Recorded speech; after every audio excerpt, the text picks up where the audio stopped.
Welcome to part 2 of the quad bike restoration project, and basically I'm just going to crack on with tearing down the bike and taking the wheels off, taking the engine out, just taking it down to the bare frame.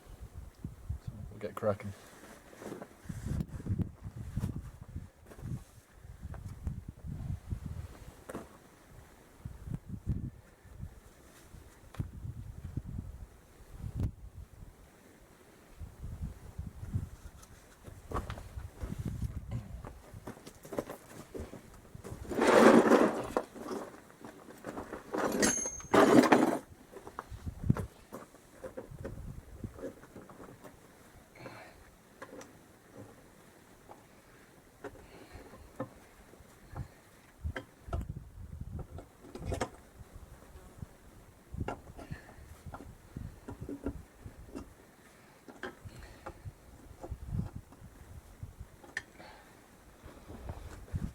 Yeah, it was easier than I thought. Put some maintenance spray on them yesterday. Might help that.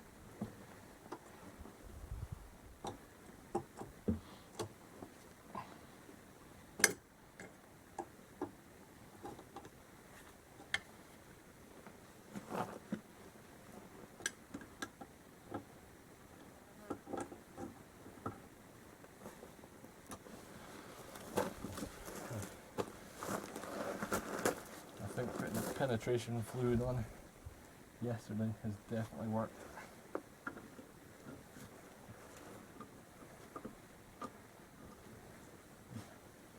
Made my job today a lot easier.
A rogue nut on this one.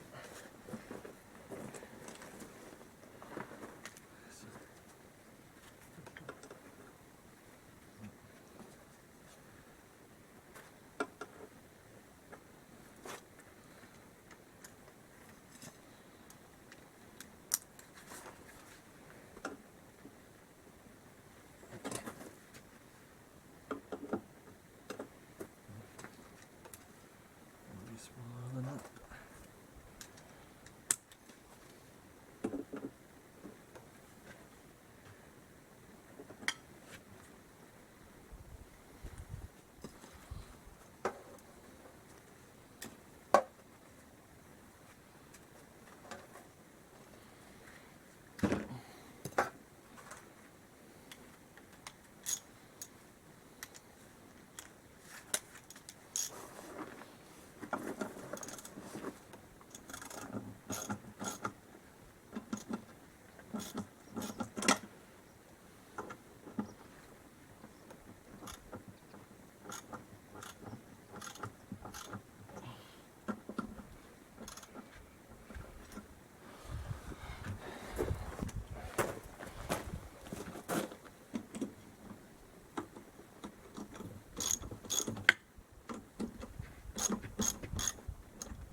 I've got a corroded bolt, so there's no other options for it.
To release this rear suspension strut and get this bolt out, knock it through from behind.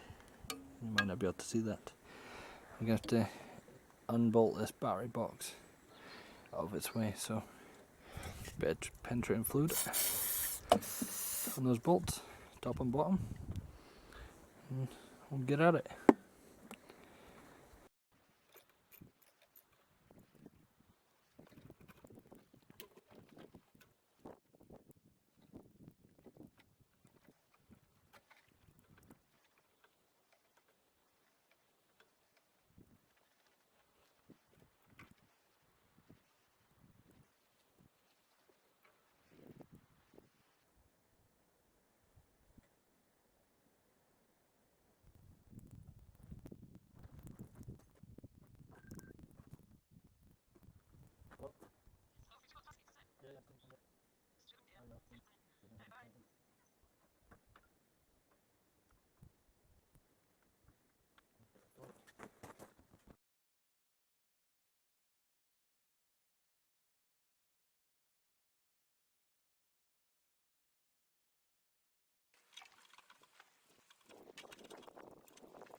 Right, come to the first sort of stumbling block here.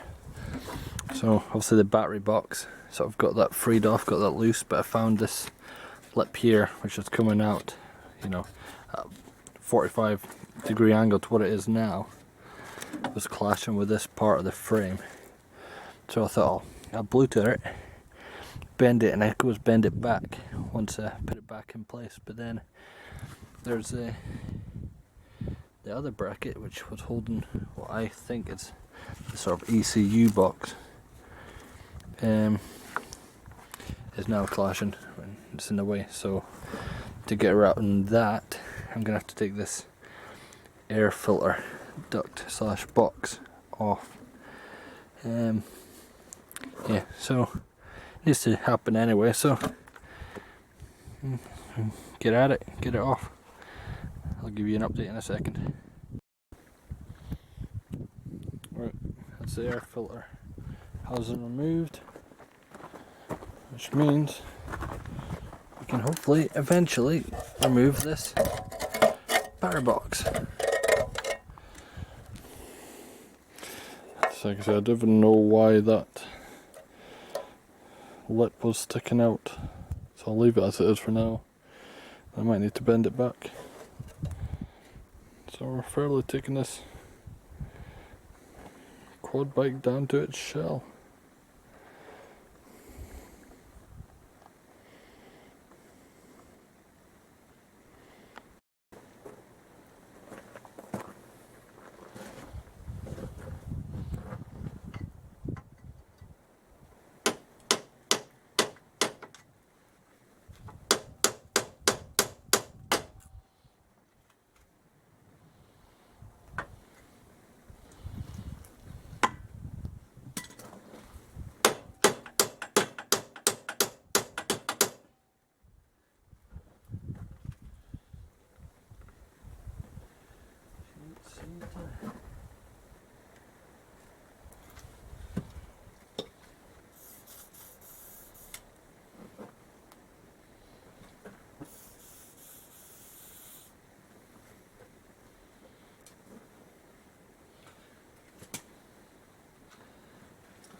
Right.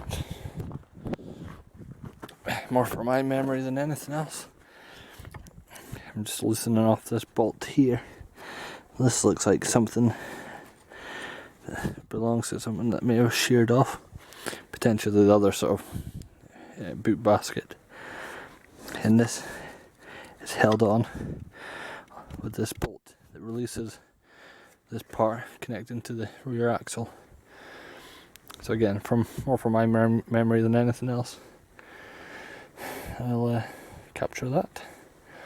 And what I'll do when I remove this, I might just leave this bracket sort of back, pull it back onto this part of the frame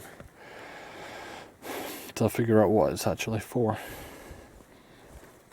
There you go, see, clutch pedal, quite worn. Like I say, this was a non-runner when I bought it, so cheap, so no idea what sort of nick this engine and gearbox and drive shaft, rear drive shaft assembly is in. We'll soon find out. Also, this is, again, I looked up, actually, I recognise this, I looked up what this was at one point, but I've forgotten.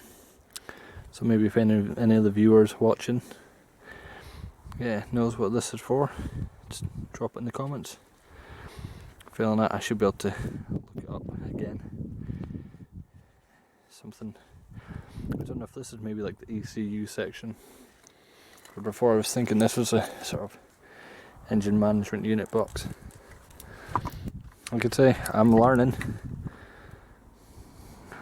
as I tear this thing apart.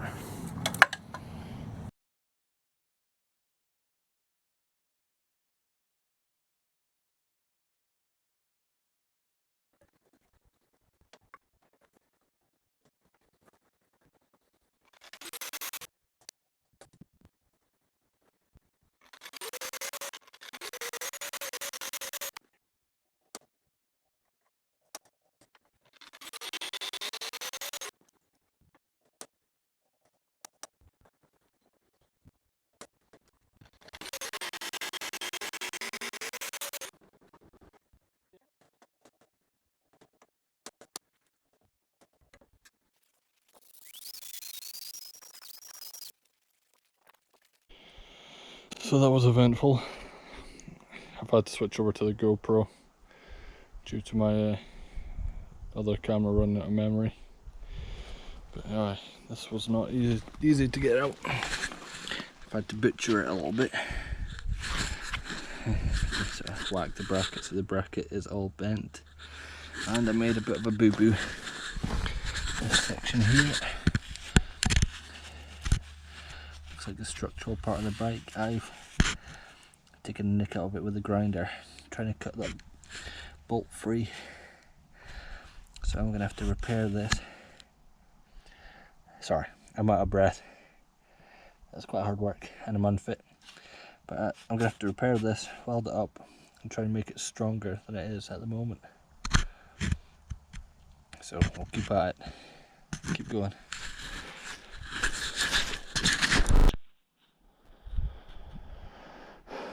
Yep, like I said, I think the last part to unbolt for this rear subframe section is the connection to the gearbox.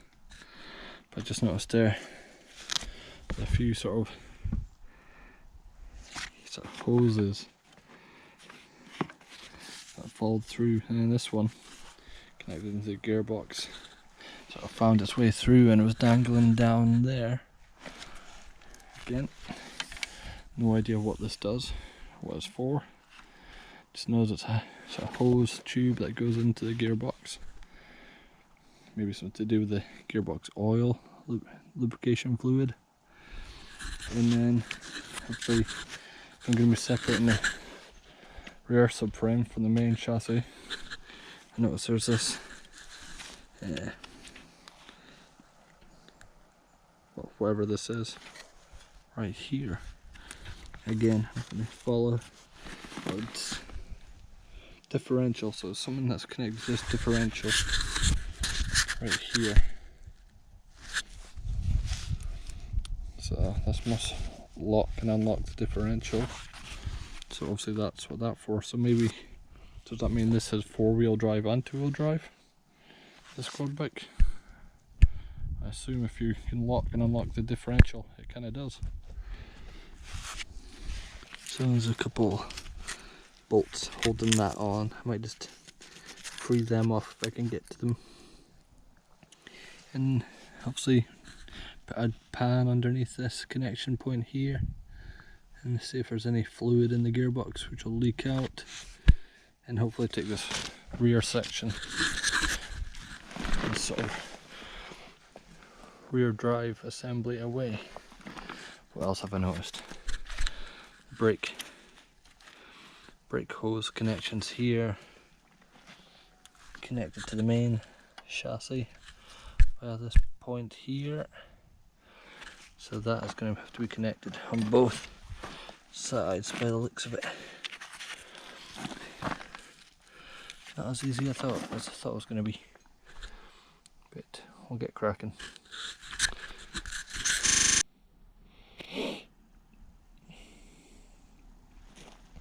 Another thing I think I'll do is just move this front bump guard off. And again, it's just another job that can be done. It's another section that can be restored separately. So what's that? 12mm. Yeah, it's quite tight.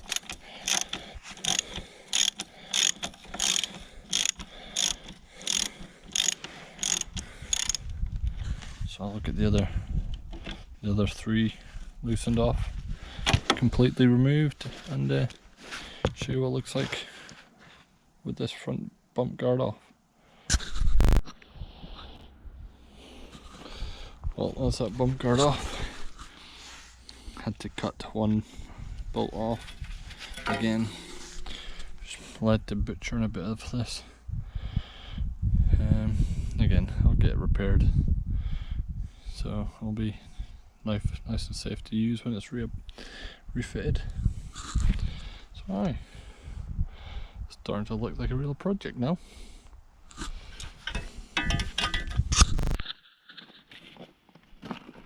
I just sort of reevaluated. Oops, oh, that wasn't meant to happen. Just reevaluated what I was going to do with these. What I think are brake lines. I'm just going to the rear drums. So I think I'll disconnect them from here, which is on the main frame. So if I'll free these off, I can pull these cables out and dislodge them from this mechanism, and they'll come away with the rear subframe. I'll give it a go.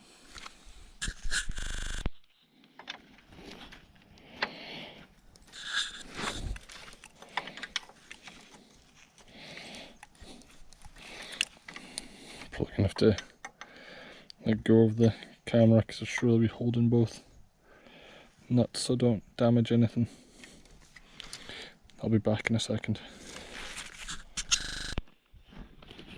So it turns out it wasn't as simple as just slacking off these nuts and pulling this assemblies away, so I've just gone and cut them, and I'll worry about the consequences of that after. Yeah, sure I'll get something sorted out.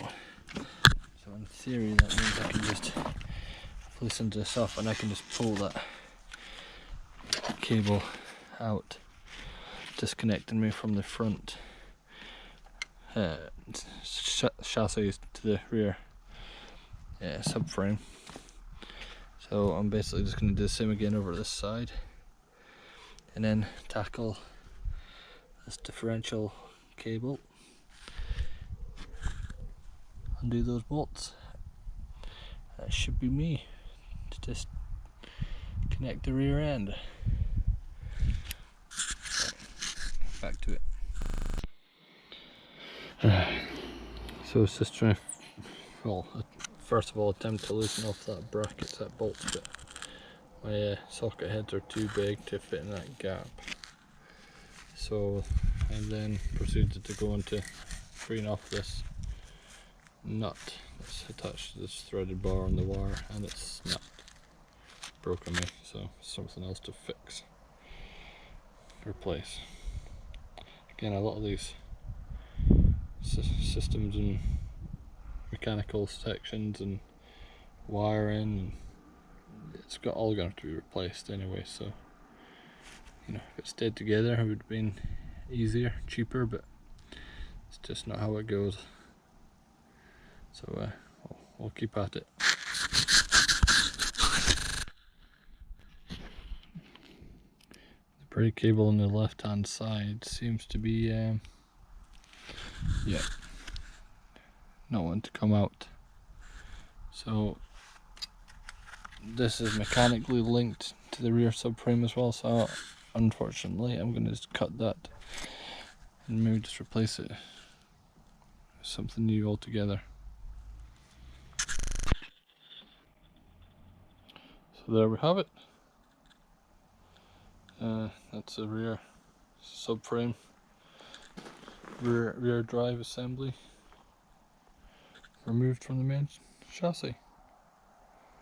So yeah, took quite a bit of work to get that out. A couple hours I'd say.